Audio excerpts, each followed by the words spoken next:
Vous semblez oublier en effet, mes amis, que vous n'êtes que des salariés, c'est-à-dire les êtres les plus vulnérables du monde capitaliste, des chômeurs en puissance.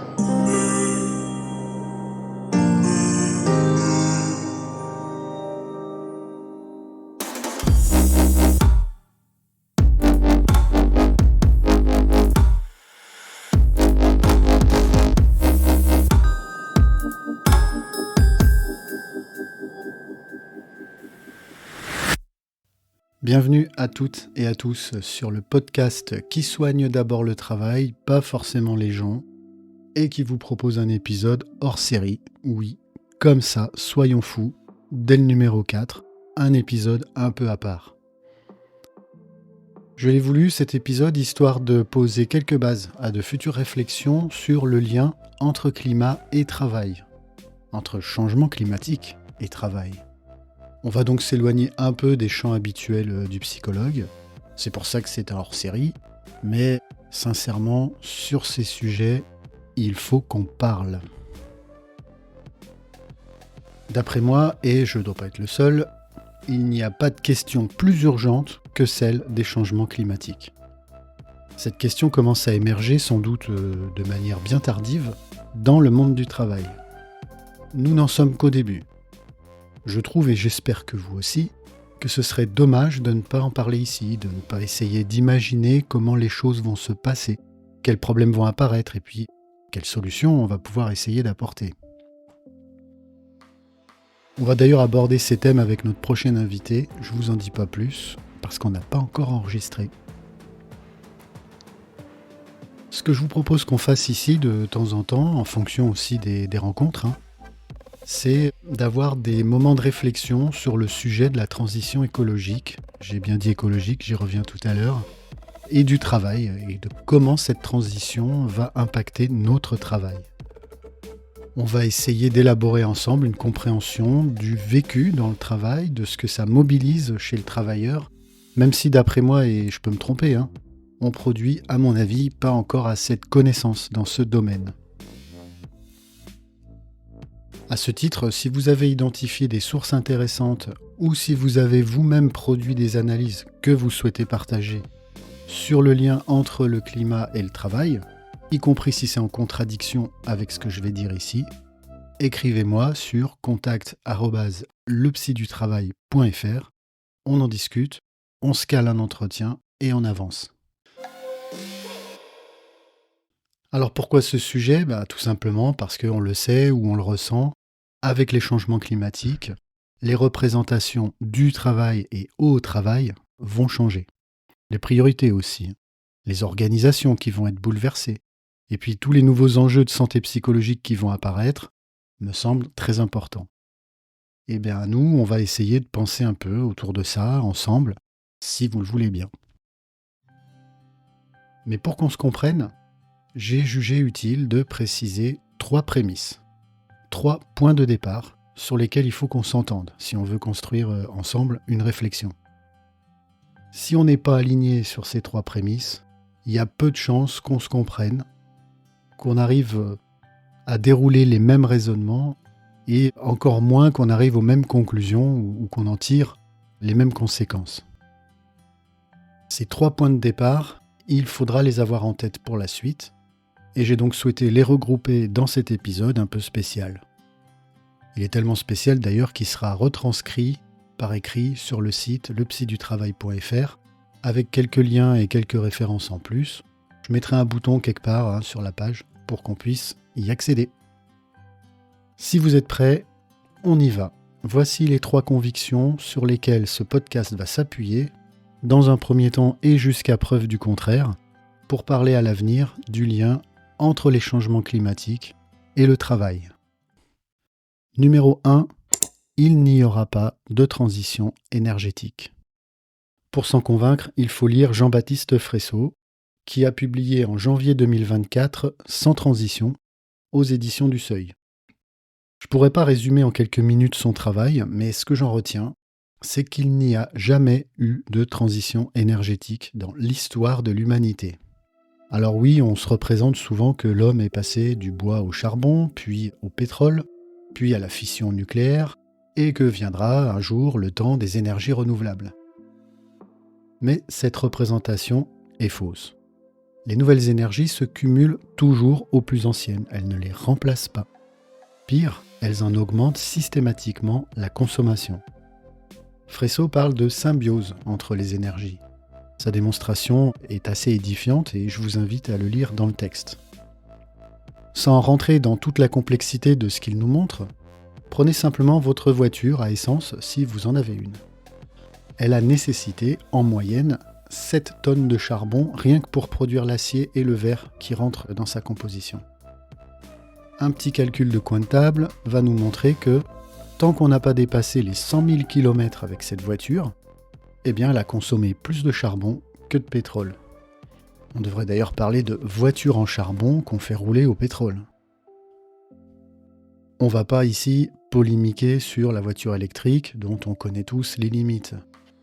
Je veux juste pointer pour illustrer que les jours de grand départ, il faudrait sur l'autoroute A7 une centrale nucléaire tous les 100 km entre Paris et Montpellier pour fournir l'énergie nécessaire à des vacanciers qui seraient 100% électriques.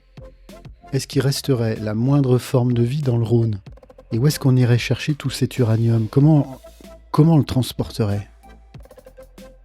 C'est ainsi que dans les 30 dernières années, c'est-à-dire depuis le fameux discours de Jacques Chirac à Rio, notre maison brûle. Et nous regardons ailleurs.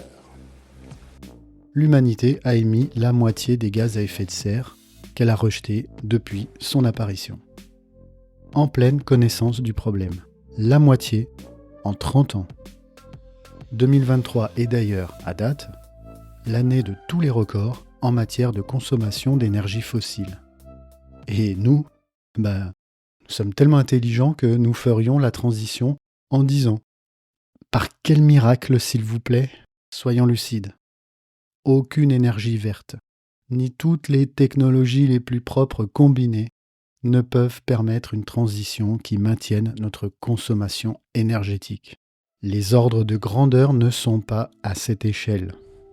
À cette heure et jusqu'à nouvel ordre, le système, c'est le pétrole, c'est le système.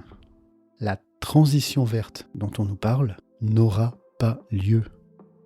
Ce sera une rupture, un robinet qui se ferme, et ce sera plus ou moins violent selon notre niveau d'anticipation. Il est d'évidence que cette rupture va bouleverser le monde du travail. Et moi je me demande si on a quelque chose à en dire, du point de vue de la santé en général et de la santé psychologique en particulier. Et vous avez un avis? Numéro 2. L'activité, c'est de l'énergie transformée. Alors là, on est sur un principe ultra simple, mais qui reste relativement tabou. Qu'est-ce que la croissance économique?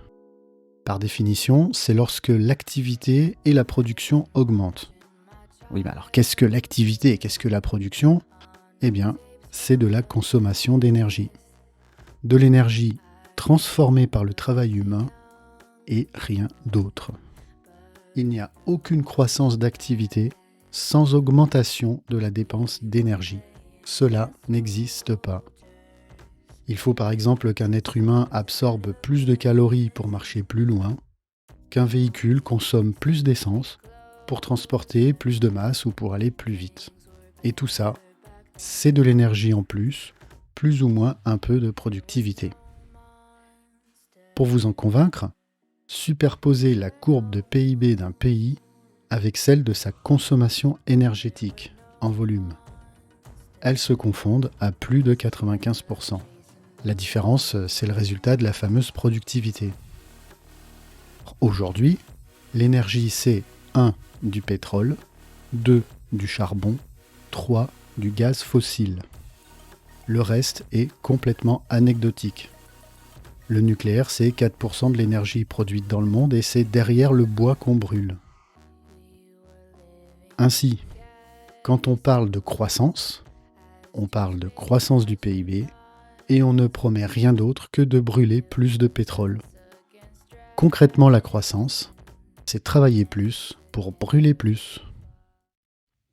Dans l'entreprise, beaucoup de gens croient néanmoins à notre capacité à produire plus en consommant moins de ressources. Là, on confond le travail réalisé dans l'atelier et les matières qu'il s'agit de transformer, donc de consommer et d'extraire du sol. On fait du lean vert, on fait de l'agile soutenable. La question c'est pour combien de temps ? Numéro 3, les changements climatiques en cours sont irréversibles. Le GIEC est formel sur ce point. Nous pouvons et devons limiter l'ampleur des phénomènes que nous avons provoqués.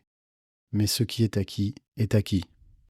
J'ai imaginé cette image un peu parlante, elle vaut ce qu'elle vaut, mais si vous sortez un cornet de glace de votre congélateur, il va fondre. Si vous remettez la bouillie obtenue dans le congélateur, elle va se resolidifier, mais certainement pas dans sa forme initiale de cornet de glace. Le climat, c'est pareil. Les retours en arrière vers la situation de départ ne sont presque jamais possibles. Il existe des seuils irréversibles, des effets cliquets si vous voulez, notamment sur les courants marins, les régimes de pluie ou le cycle de l'eau en général. Même si on cessait demain matin d'émettre quelques gaz à effet de serre que ce soit, si l'on atteignait immédiatement le zéro, paf, comme ça, d'un coup, cela n'empêcherait pas l'augmentation de 1,5 à 2 degrés qui est attendue. Elle est définitivement acquise. D'ailleurs, 1000 scientifiques l'ont rappelé dans une tribune qui a été publiée au moment de la COP27. Même avec zéro émission demain matin, il faudrait 30 000 ans à la nature pour absorber le CO2 qu'on a extrait des fossiles de la Terre, 15 000 ans pour absorber les 30 dernières années, 5 siècles pour absorber la seule année 2023. Alors est-ce que c'est grave tout ça ? Eh bien, souvenez-vous des images de l'Inde et de l'Irak en 2022. On voyait des gens devoir se tenir dans l'eau pour ne pas mourir des conditions climatiques extrêmes.